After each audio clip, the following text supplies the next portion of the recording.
Bonjour à toutes et à tous et bienvenue dans l'École du Futur. Au programme aujourd'hui, on va dresser le portrait d'abord d'un scientifique, conférencier et écrivain français, surfeur aussi à ses heures perdues. C'est Joëlle de Ronet qui est notre rôle modèle du jour. Mais d'abord, elle a une idée derrière la tech. C'est Jeanne Dreyfus qui est avec nous aujourd'hui. Bonjour Jeanne. Bonjour. Avec vous, on va parler des représentations de l'homosexualité dans l'art et de comment les artistes ont permis d'accompagner de nombreux combats, notamment pour la reconnaissance des communautés LGBTQIA+. Absolument. Je reviens sur une exposition qui vient d'avoir eu lieu au Centre Pompidou à Paris, intitulée Over the Rainbow. Et en effet, sur tous les artistes qui sont battus pour la visibilisation de la communauté LGBTQIA+. Focus tout à l'heure. On va voir ça dans un instant. Et puis, c'est notre sujet du jour aussi, faire connaître les métiers du numérique et susciter de nouvelles vocations. Telle est l'ambition de la semaine du numérique et des sciences informatiques qui se déroulera du 4 au 9 décembre 2023 dans toute la France. On en parle avec notre invité du jour. Il s'appelle Rémi Ferrand. Bonjour Rémi. Bonjour. Bienvenue sur ce plateau. Merci. Vous êtes le directeur général de Talent du numérique. Vous allez nous en parler dans un instant, mais d'abord, focus. Le prestigieux MIT, l'Institut Pasteur ou encore la Cité des Sciences. Aucune vague ne résiste à ce surfeur scientifique. Vous allez comprendre pourquoi.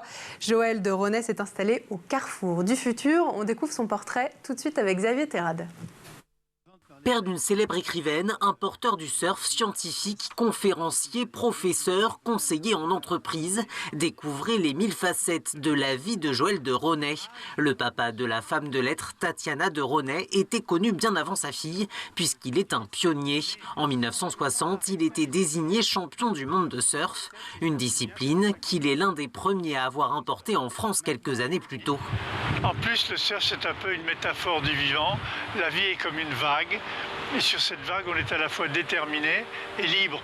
Déterminé parce que la vague, elle est formée par quelque chose d'autre qui ne dépend pas de moi, ne dépend pas de ma vie. Et en même temps libre d'évoluer sur cette vague de manière différente.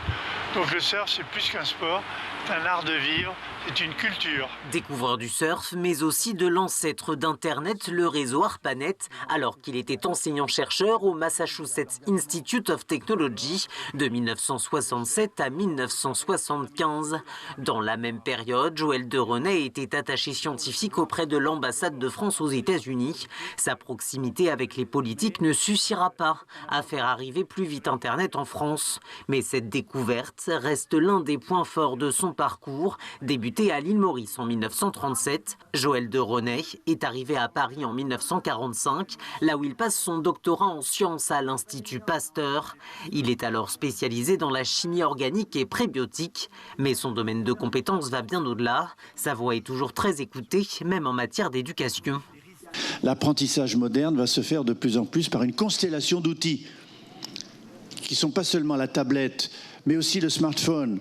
Un sujet sur lequel Joëlle de Ronet ne manque pas d'humour. Et ce que savent faire la génération Internet aujourd'hui, la NetGen, que j'appelle les MHBG, les mutants hybrides bionumériques géolocalisés.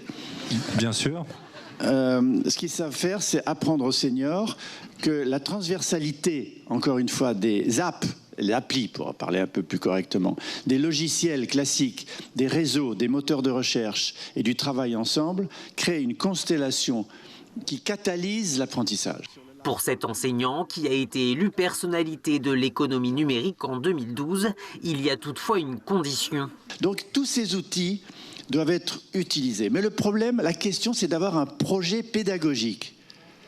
Et ensuite, quand on a un projet pédagogique, c'est-à-dire un plan systémique, alors on cherche les outils adaptés. Ce scientifique aux allures de philosophe, à la fois tranchant et élégant, qui se revendique d'une approche systémique, a trouvé le savant cocktail pour rester concernant, toujours dans l'air du temps. Un savoir et une pensée qui ne pouvaient que communiquer, notamment à travers l'écriture de nombreux ouvrages qui pourront servir de base pour les générations futures. La mise à exécution de la transmission qu'il a toujours défendue avec passion. Merci infiniment. Piloté par l'association Les Talents du numérique, la semaine du numérique et des sciences informatiques a pour objectif de donner un coup de projecteur sur les formations et les métiers du numérique. On va voir comment dans la première partie du talk. Et je le disais en introduction, à nos côtés pour en parler, Rémi Ferrand. Je rappelle que vous êtes le directeur général de cette association Talents du numérique.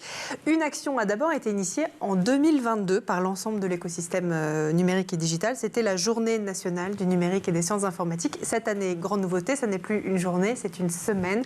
Pourquoi ? Est-ce que c'est parce que justement le sujet prend de l'ampleur ? Oui, le sujet prend évidemment de l'ampleur. Enfin, le constat qui avait été fait par l'ensemble de l'écosystème, puisque c'est certes Talents du numérique, mais il y a une quinzaine d'organisations derrière, avec le soutien de 3 ministères, donc c'est conséquent. Donc le constat sur le fait que voilà, les métiers du numérique étaient faiblement attractifs avait été posé, notamment pour des représentations faibles, fausses ou négatives. Et donc il était bon que l'écosystème du numérique se mobilise pour aller à la rencontre des collégiens et des lycéens. Donc effectivement, un premier essai l'année dernière sur une journée.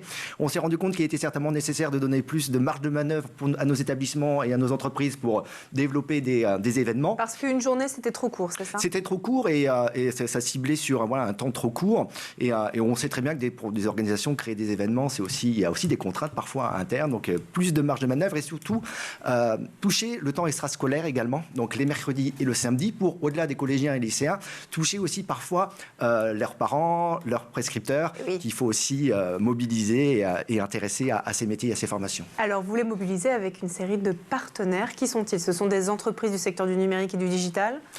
Des formations. Ce qui est intéressant dans ce collectif, c'est qu'il y a un peu toutes les typologies d'organisation. Donc il y a évidemment les entreprises de numérique, notamment via leur organisation professionnelle, donc Numéum et le SIGREF. Il y a également les établissements de formation, les écoles d'ingénieurs, les universités. Donc on retrouve évidemment la CDFI, la CGE, France Université, mais également les centres de recherche avec l'INRIA et le CNRS, et des associations qui ont pour objet l'attractivité du numérique. Je pense notamment au collectif, à la fondation Femmes Numérique, qui a un soutien fort, mais également la Société Savante, la CIF, la Société des informaticiens de France. Donc vous voyez l'ensemble des typologies d'acteurs de l'écosystème numérique mobilisés avec l'appui des ministères pour faire de cette semaine un succès.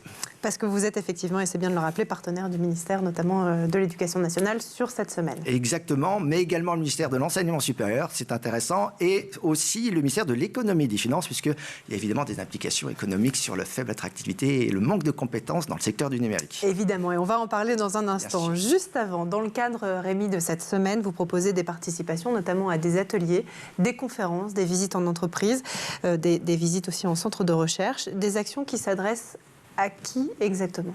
Alors, très exactement, initialement, c'est pour les collégiens et les lycéens. Et le principe, c'est faire la rencontre. Faire en sorte que ces collégiens et lycéens puissent voir et rendre de façon concrète, finalement, quel est le quotidien d'un professionnel du numérique, quel qu'il soit en entreprise, dans un établissement de formation ou dans un centre de recherche.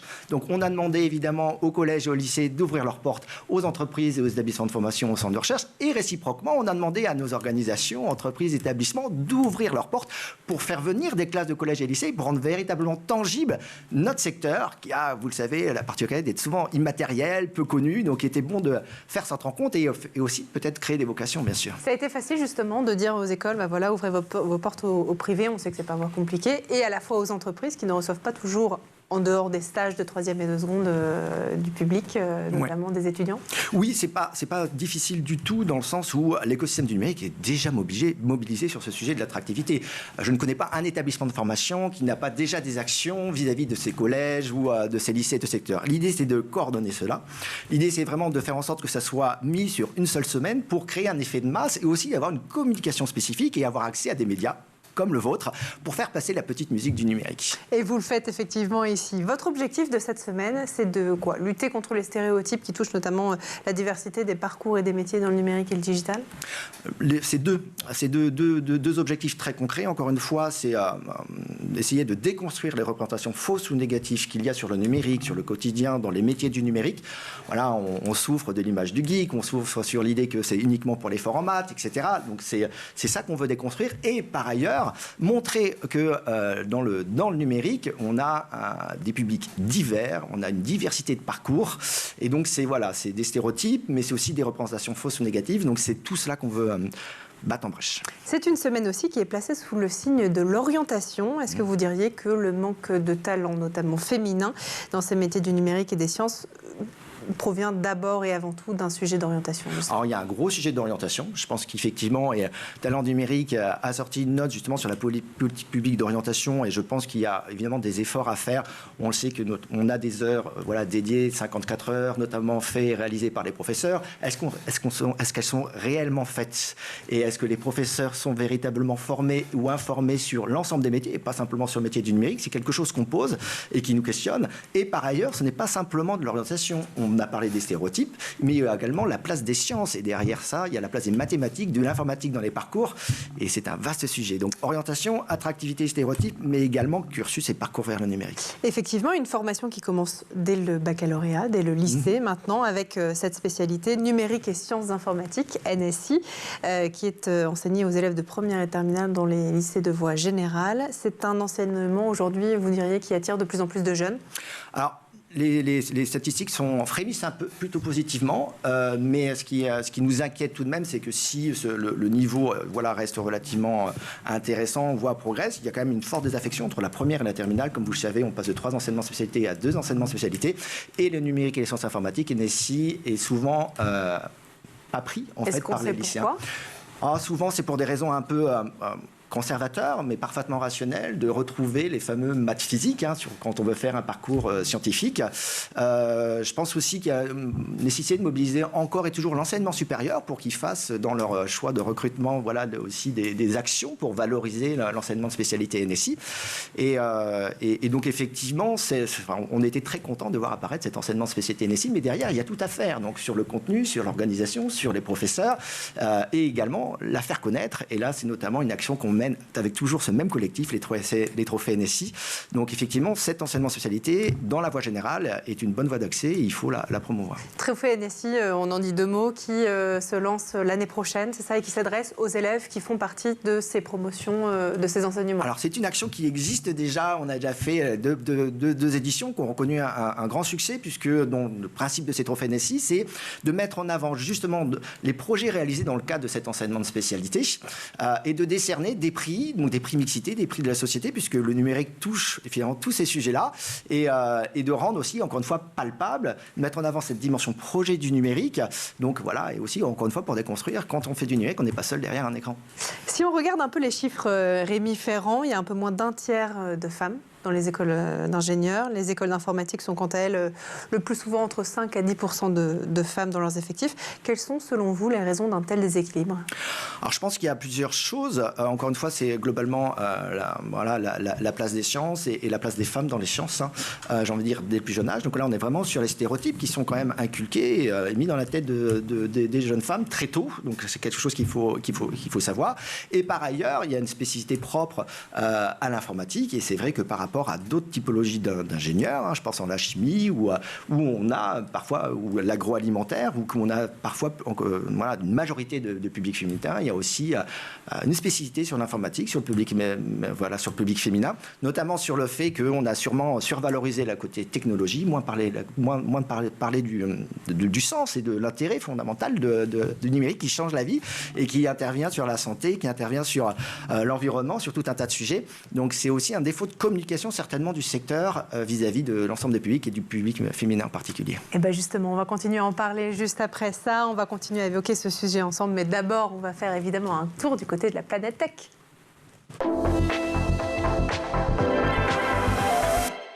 Images, vidéo, c'est le Zap et c'est l'œil d'Edouard Deniau.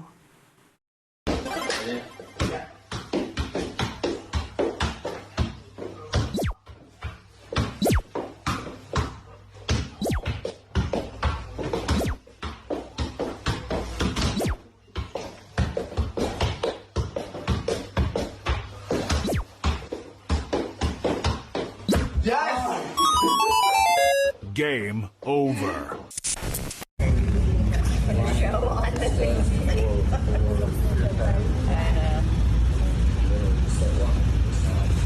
This dog, man, I'll get the glasses is a whole different thing. Then you can start following this. You got to pre-fight the side by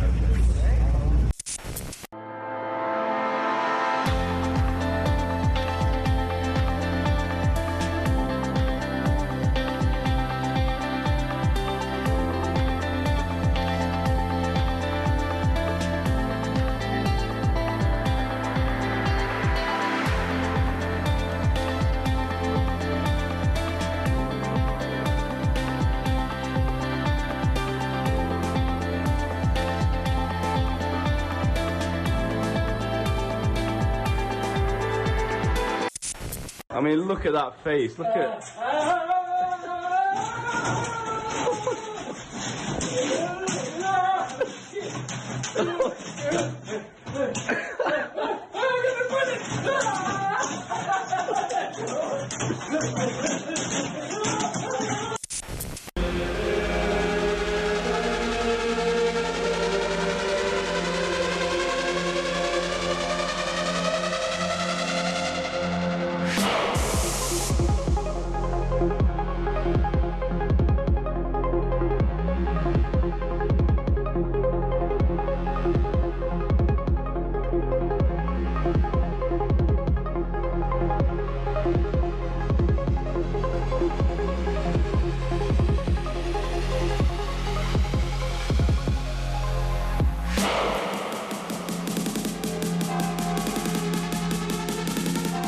Et on est de retour toujours sur le plateau de l'École du Futur et en compagnie de notre invité Rémi Ferrand, le directeur général de Talent du Numérique. Rémi, juste avant de reprendre nos discussions, si vous le permettez, on va laisser place à la chronique de Jeanne Dreyfus qui a une idée derrière la tech.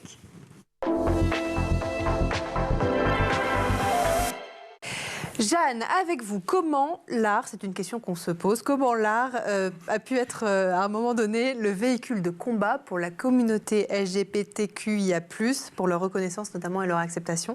C'était le sujet d'une exposition qui a eu lieu récemment au centre Georges Pompidou à Paris et qui vous incite, Jeanne, à nous parler aujourd'hui d'art et d'homosexualité. Absolument. En 1890, avant sa condamnation pour, je cite, s'être fait passer pour un sodomite, Oscar Wilde déclarait: notre seul devoir à l'égard de l'histoire, la réécrire. C'était bien le sujet de cette exposition aussi intitulée Over the Rainbow qui vient de finir à Beaubourg à Paris, mais pour laquelle, si vous ne l'avez pas vue, je vous fais une petite session de rattrapage. Parce qu'à travers plus de 500 œuvres, de Brassailles au dessin de Jean Cocteau jusqu'au film de Jean Genet, aux campagnes d'activisme culturel d'ACT UP, cette exposition a participé de cette écriture de l'histoire des communautés LGBTQIA+, une écriture largement lacunaire jusqu'à l'arrivée des gender studies en France pendant les années 90, notamment sous l'impulsion du philosophe Didier Ribon. Est-ce que l'art, du coup, a une place assez prépondérante dans la réécriture de cette histoire ? Je dirais même plus que pour émanciper une communauté invisibilisée, le fait de rendre visible et de rendre visuel vont de pair, et l'art est évidemment un acteur central et pionnier. Il n'est sans doute pas anodin, par exemple, que la première personne à avoir transitionné en bénéficiant d'une chirurgie de réattribution sexuelle en 1930 était elle-même une artiste. Je parle de Lili Elbe. Son portrait par sa femme Gelda Wegener fait partie des collections du centre Georges Pompidou. Née Einar Wegener, Lili Elbe pose pour sa femme, aussi peintre. Et ce qui est intéressant, c'est qu'aucun signe de masculinité ne transparaît. Tout est ici fait pour jeter ce que Judith Butler a appelé un trouble dans le genre.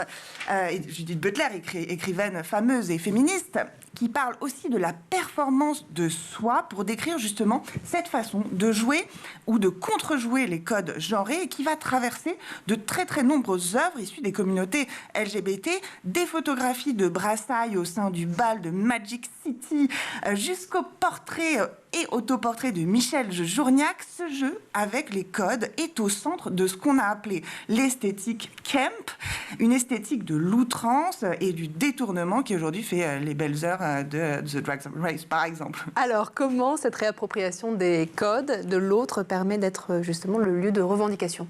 Dans la réappropriation poussée à un extrême du genre opposé ou des insultes, il y a un processus de désarmement. Cette réappropriation, c'est une stratégie de combat qui a fait florès dans les milieux militants au sein des manifestations ou des marches de fierté où les insultes homophobes, elles étaient exhibées et revendiquées. C'est aussi le cas dans un projet porté par le collectif américain qui s'appelle Fierce Pussy, qui est né en 1991 à New York, qui avait fait une campagne avec un ensemble de photos de leurs militantes enfants auxquelles elles avaient associé des mots comme dyke, qui signifie lesbienne d'une façon péjorative en anglais. Et en tout cas, si vous voulez, il y a justement quelque chose que Michel Foucault avait appelé, philosophe homosexuel s'il en est, lui, il avait nommé en fait un discours en retour, justement, pour évoquer le jeu de pouvoir et de fluctuation qui est logé dans l'utilisation des mots, dans la logique de pouvoir qu'il y a au sein des appellations. Et à noter justement que dans les œuvres qu'on voyait des First-Pussy, eh bien l'importance du langage, elle se marie avec l'utilisation de la reproduction mécanique. On le voyait, c'était des reproductions le plus souvent photocopiées en noir et blanc, qui ont justement pour vocation, eh bien, dans des projets autofinancés, d'augmenter au maximum l'impact et la visibilité de leur œuvre et de leur combat. Alors, Jeanne, l'histoire de l'art liée aux communautés LGBTQIA+, est donc éminemment politique, c'est ça ? Oui, absolument. Par le biais de détournement, donc d'utilisation de langage, d'utilisation d'affiches reproductibles. Et on est en effet sur des éléments qui reviennent aux différents moments de l'histoire des communautés LGBTQIA+. Alors, évidemment, par-dessus tout, dans ce qu'on a appelé les années SIDA, avec quand même le risque que porte cette appellation année SIDA. Rappelons juste qu'en 2022, 39 millions de personnes vivaient avec le VIH, que 630 000 en étaient mortes. Et en tout cas, cette esthétique du do-it-yourself, elle est ce qu'on a pu appeler donc un activisme culturel. On se souvient de cette campagne du collectif Silence Equals Death Project qui reprenait ce triangle rose utilisé par le gouvernement national-socialiste allemand pour marquer les homosexuels et qui avait été utilisé au cours des manifestations. À chaque époque, son combat, suite aux récentes annonces du gouvernement quand il s'agissait de parler d'écriture inclusive avec tous les débats qui en sont nés, eh bien l'expo de Beaubourg, elle finissait avec la présence du collectif qui s'appelle Bye Bye Binary, BBB. C'est un groupe de graphistes en fait qui réfléchit à de nouvelles formes typographiques inclusives avec un usage, on le voit ici, des ligatures permettant de transposer au sein même de l'écriture la présence d'un langage non dominé par le masculin. Rappelons que la règle du masculin l'emporte sur le féminin est une construction historique du tournant du XVIIe, XVIIIe siècle et qu'on refuse aujourd'hui des féminisations qui existaient au Moyen-Âge quand la miresse, femme médecin, quand la peintresse ou la gouverneuse vivaient nommée. Pour ceux qui n'auraient pas vu l'exposition, pas d'inquiétude, le catalogue est disponible, est en vente et n'hésitez pas à le consulter pour que cette réécriture de l'histoire que voulait Oscar Wilde ne reste pas sans lecteur. Merci beaucoup Jeanne pour cette chronique. Nous, on va continuer à parler d'un tout autre sujet, mais qui quelque part est un peu lié puisque vous parliez des femmes. Pas une seule entreprise ne rencontre des difficultés quand il faut en embaucher, notamment dans le secteur du numérique. On va voir ça avec vous, Rémi Ferrand, vous êtes notre invité. Juste avant, on va lancer la deuxième partie du talk. Faire découvrir aux collégiens, lycéens et étudiants les passionnants métiers du numérique. Prouver aussi que ces métiers qui sont parfois plutôt dits masculins à tort, sont aussi accessibles aux filles. Permettre aussi à tous de s'identifier et de se projeter à travers des témoignages et des événements partout en France et bien sûr susciter des vocations. Voilà la mission de la nouvelle semaine du numérique et des sciences informatiques. On continue d'en parler avec vous, Rémi, pour sa première édition. La semaine du numérique et des sciences informatiques peut compter sur le soutien de deux personnalités assez connues et engagées, surtout dans le secteur.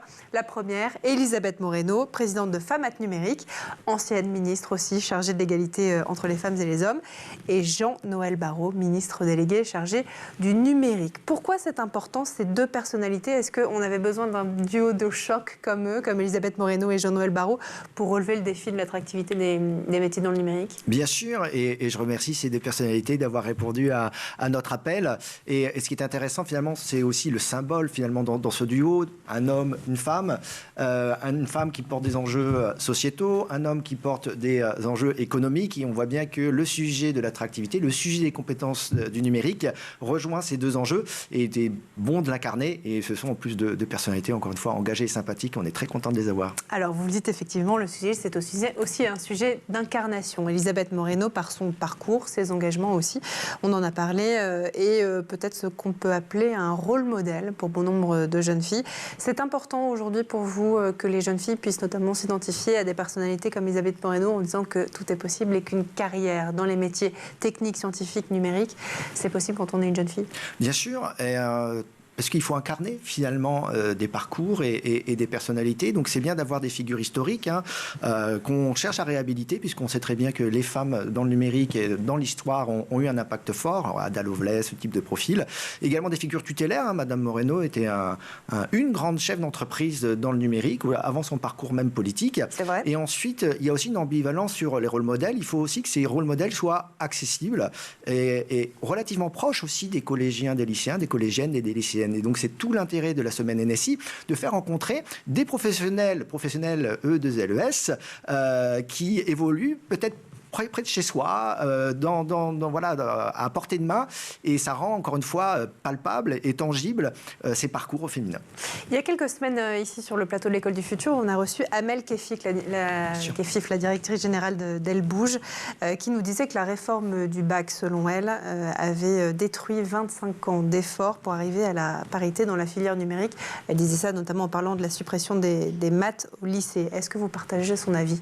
Oui. Il y a des effets négatifs à cette réforme. Alors, parlons des effets positifs. On a été quand même très content d'avoir SNT, donc sciences numériques et technologies en seconde pour tous. C'était une bonne chose. On était très content d'avoir NSI comme enseignement de spécialité. Ensuite, effectivement, on a vu que la part des femmes dans les enseignements de spécialité, justement, avait drastiquement baissé par rapport à ce que pouvait être le nombre de femmes ou la part des femmes dans l'ancien bac scientifique. Typiquement, rappelons qu'auparavant, niveau baccalauréat scientifique, plus de 50% des lauréats étaient des lauréates. Et quand on regarde les enseignements de spécialité, on a moins de 15% en NSI, on a moins de 40% au niveau des mathématiques.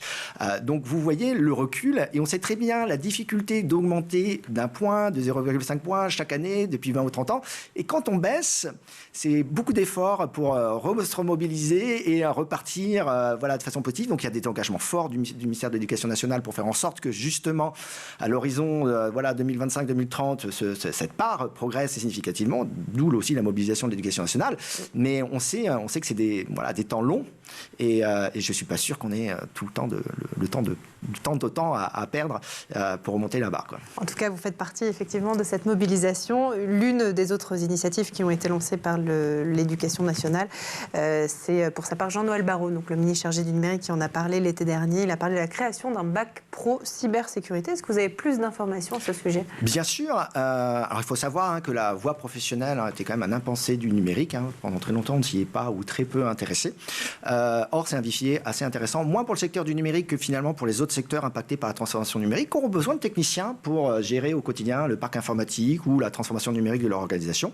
Donc, on a eu le plaisir de voir la rénovation d'une ancienne filière qui s'appelait Système numérique et qui est devenue la filière CIEL, donc cybersécurité, informatique et réseau et électronique, donc qui ouvrait ses portes-là au mois de septembre. Et pour nous, c'est une bonne chose, puisque historiquement, cette filière est quand même portée par l'industrie. On montre aussi que certains secteurs impactés par la transformation numérique ont pris conscience finalement du besoin de formation en numérique, et donc ont revu leur programme de façon drastique, de façon très positive pour nous, et permis donc cette filière SN, devenue filière CIEL, et par ailleurs à noter la création d'une mention complémentaire cybersécurité, qui montre bien aussi qu'il y a des sous-sujets qui sont particulièrement pointés du doigt, par les ministères et les pouvoirs publics, mais qui sont particulièrement demandés aussi par nos entreprises. La cybersécurité est un bon exemple. C'est un enjeu aussi de sécurité et de souveraineté nationale, c'est ce que vous nous dites ? Oui, la cybersécurité est évidemment un enjeu national, mais les compétences numériques sont un sujet de souveraineté nationale. On a besoin de nos propres talents, bien évidemment, d'où l'intérêt, encore une fois, de se mobiliser pour que ce soit parmi nos collégiens, parmi nos lycéens, qu'on arrive à faire ces fameux talents dont on a besoin. Alors, il y a la cybersécurité, mais il y a tellement d'autres sujets, l'intelligence artificielle, l'IoT. Tous les métiers techniques et scientifiques du numérique sont en pénurie, il faut le savoir. Donc ce sont des métiers qui recrutent, des secteurs qui recrutent ? Massivement. Il nous manque 10 000 diplômés par an, en plus de ce qu'on forme actuellement. Donc c'est absolument colossal. Donc évidemment, il y a tous les experts type cybersécurité, intelligence artificielle ou autres, mais il y a tous aussi les spécialistes et les généralistes, donc chefs de projet autres, et également le troisième grand pilier, ce sont les développeurs, les programmeurs, qui sont le métier quand même de base de l'informatique. Et là, c'est colossal, c'est plusieurs dizaines de milliers d'emplois. Est-ce que vous estimez quand même qu'il y a une évolution des prises de conscience de la part de la société sur ces sujets-là, notamment de l'inclusion des filles dans les métiers du numérique ? Il y a une conscience, il n'y a pas forcément beaucoup d'action et on le sait très bien et les jeunes le savent aussi que le numérique est important dans leur vie. Mais nous, ce qu'on veut faire, c'est qu'ils ne soient plus consommateurs, mais véritablement acteurs qui s'intéressent à ce qu'il y a derrière les écrans et pas simplement à consommer les écrans. On sait qu'ils le font souvent et beaucoup. Et c'est ce que vous faites aussi au sein de votre association Talents du numérique. Vous l'aurez compris, transmettre une passion et susciter des vocations pour les métiers du numérique. Voilà tout l'objectif et la mission de la semaine du numérique et des sciences informatiques. On rappelle les dates, 4 au 9 décembre. Exactement, dans toute ça. la France, dans toutes les académies, même dans les territoires d'outre-mer. C'est parfait. Et ben voilà, c'était un immense plaisir de Merci, vous recevoir. En Philippe. tout cas, Rémi Ferrand, je rappelle que vous êtes directeur général de Talents du numérique. Merci d'être venu Merci sur à le vous. plateau. Merci aussi à vous pour cette très chouette chronique, Jeanne. Vous revenez quand vous voulez. Merci à vous, évidemment, vous le savez de toute façon. Merci à vous de nous avoir suivis. Et puis nous, on se retrouve dès demain dans l'école du futur, évidemment. Bonne journée.